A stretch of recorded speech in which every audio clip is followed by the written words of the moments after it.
Chez Montessori 21, le bilinguisme passe par 3 piliers: l'immersion, la culture et la dimension académique. Le premier pilier est fondamental, il s'agit donc de l'immersion. Concrètement, dans chaque classe Montessori 21, un enseignant francophone et un enseignant anglophone travaillent ensemble. Chaque enseignant ne parle que sa langue, mais pas de switch entre les deux.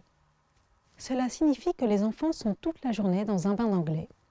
Au début, pour ceux qui ne maîtrisent pas cette langue, cela leur fait un peu peur. Ils préfèrent aller voir l'éducatrice francophone.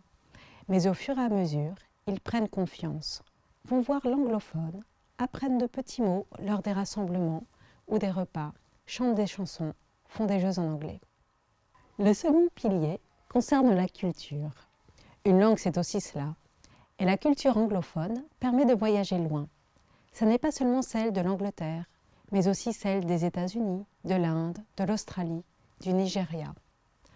En apprenant une langue, on en apprend aussi sur celles et ceux qui la parlent. Le troisième pilier est plus académique.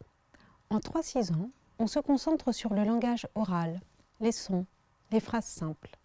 À partir de 6 ans, on peut commencer à travailler le langage écrit, la grammaire anglaise, et à partir de 9 ans, on peut commencer non pas simplement à apprendre de l'anglais, mais à apprendre en anglais. Par exemple, de l'histoire ou des sciences.